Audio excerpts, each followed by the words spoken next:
pieces of property together, which you know, gives places for deer to migrate and so forth. So anyway, we will have another public hearing on that when the Conservation Commission comes up with a figure and we make an offer. If the offer is successful and we have a deal, we'll have another public hearing and I can tell you what the amount will be. The tax appraisal on all the series of properties is $230,000.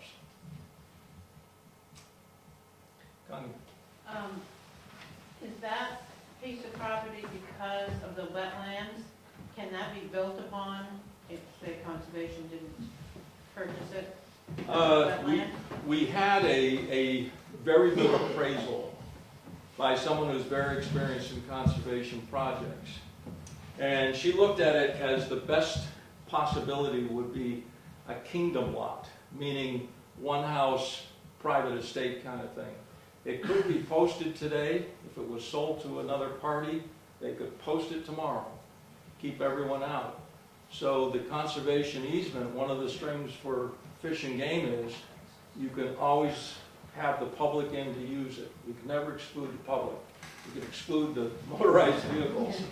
But this part of the property is shown as floodplain on our floodplain maps. And this is very low, but it does have white pine trees on it. It was nicely logged. And up at this end, it's very high, and there actually is a buildable lot. It includes that part right up there. And so there's a couple of house sites up there with access off Marsh Road. So someone could build one or two houses. So does it have access, this piece of property have access from Marsh Road? Yes. There is a glacial feature called an esker that comes down alongside the river. It's a very high gravel bank, and it's very drivable. However, no motorized vehicles. The access would be, possibly we could get permission if the scouts needed a little truck, and scouts have a trailer. If they wanted to go in with their vehicle and use it for camping, I think we can get an okay from Fish and Game on that. But it's a walk-in situation. Ralph? The 63-acre parcel, that's number one, is that correct? What part of that is the 15 acres that is unproductive? There was, on the tax card it stated there was 15 acres that are unproductive. Right in this area here, there's a wetland. This finger that goes up, when we walked in, we walked around this, and there's a couple of fingers that come kind of off the river that are very, very much wetland. That's a flood map overlay that he's got up on there now, overlaying that parcel. Yeah. Just because it's in a flood zone doesn't mean it's not buildable, you just have to build above a certain elevation. Actually, the highest and best use that I could think of it would be a great campground.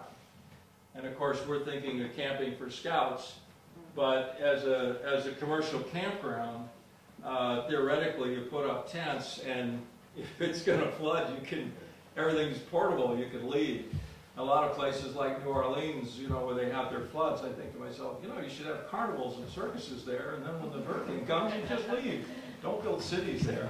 Easily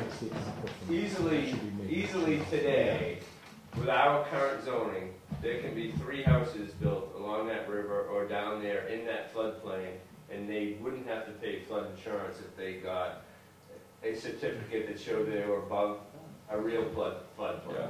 Which that's a dam-controlled meadow there, and definitely could be some pretty nice 3 lots down there by our current zoning down there right now. Yeah. Pretty easy. This is really the... And a lot of gravel could get extracted from down there. Not that that would be easy, it'd be hard to get permits probably, but it's not a piece, you know, that's totally underwater. Dave, that current layer that's on is the water aquifer, and everybody's always concerned about drinking water for the future.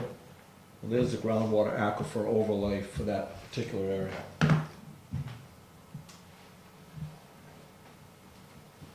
So, any other questions? Ralph? All of that property is now in current use, is that right?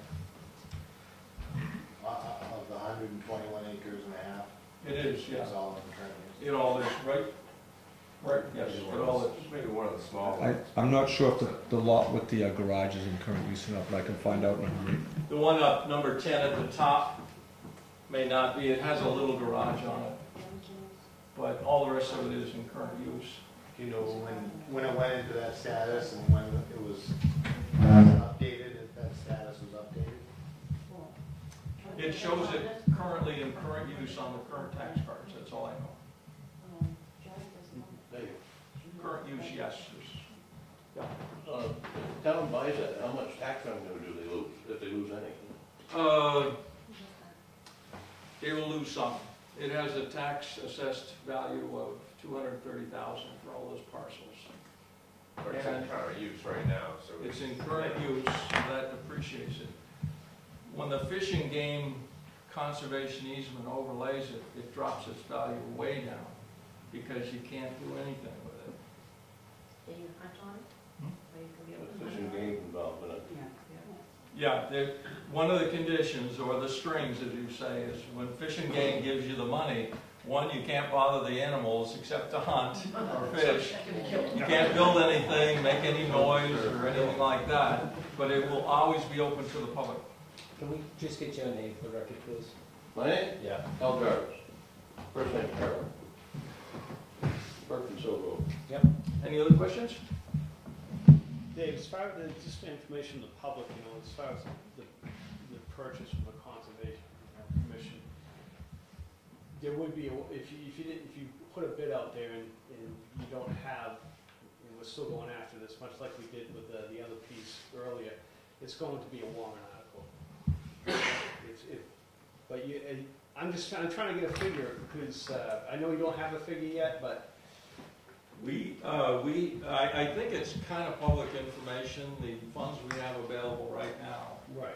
If we scratched every dollar we could get, we would have about 250, including Moose Mountain Greenways, which they've made a verbal commitment, L-chip, which is bird and bush, not bird in hand. Right.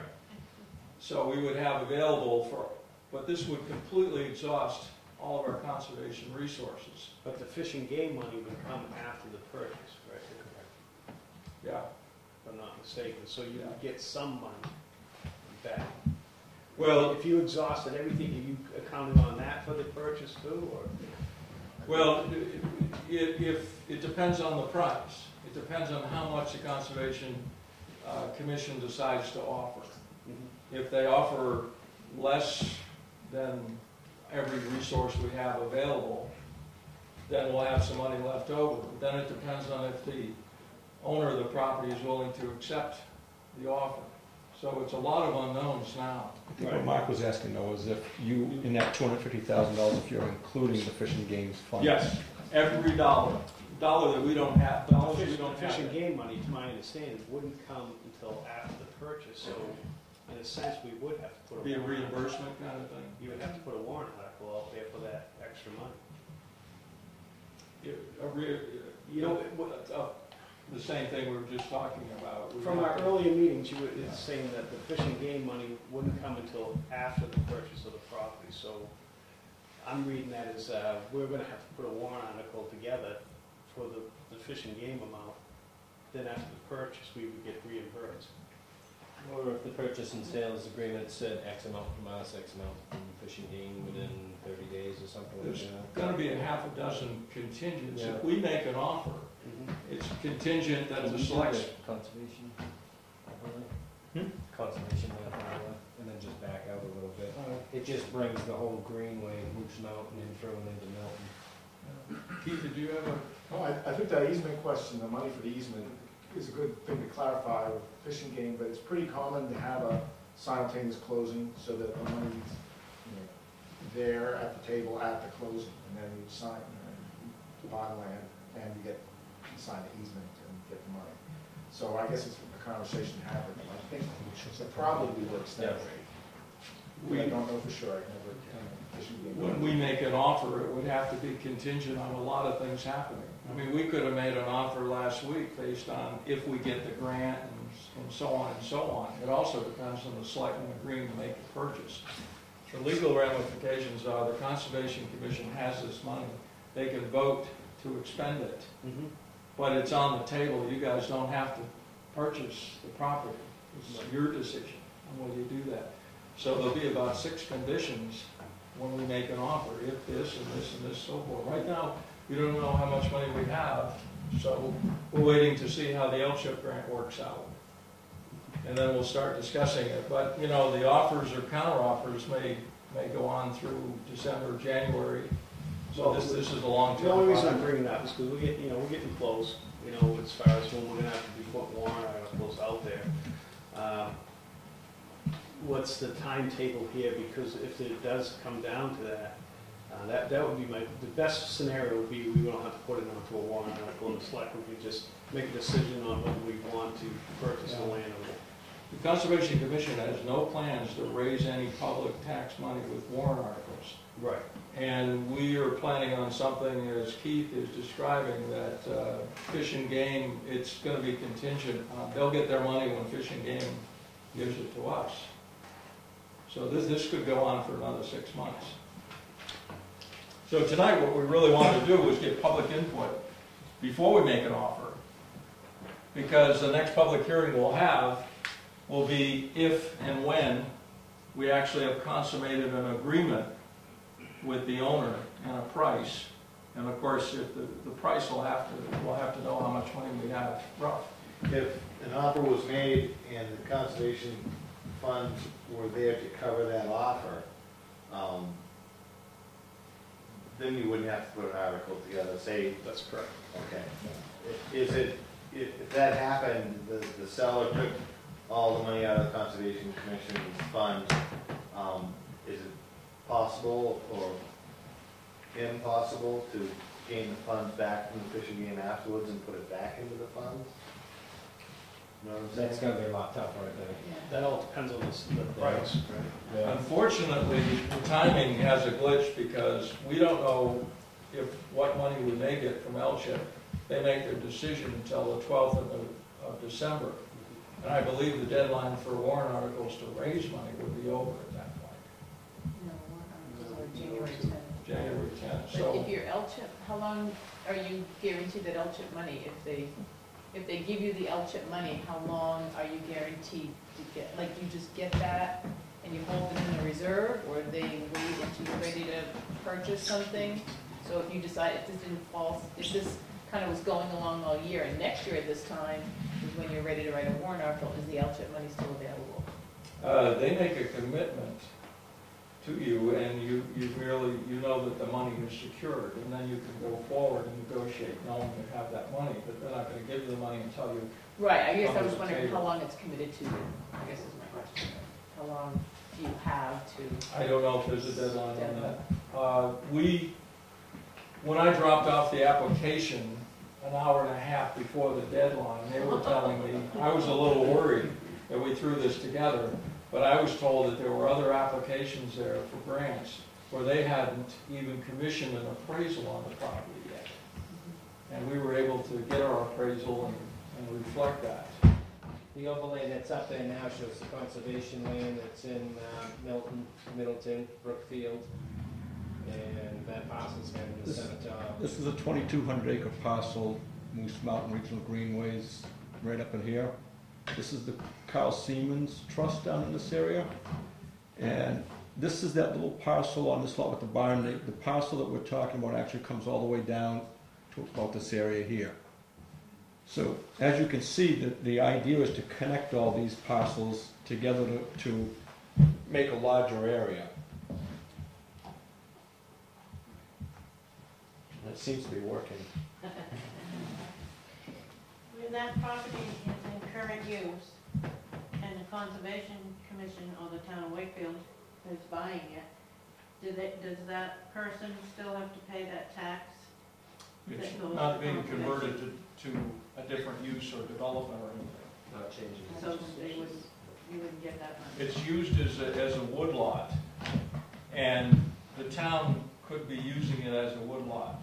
And down the road, we could harvest the timber again from it. One of the things that is allowed with the Fish and Game easement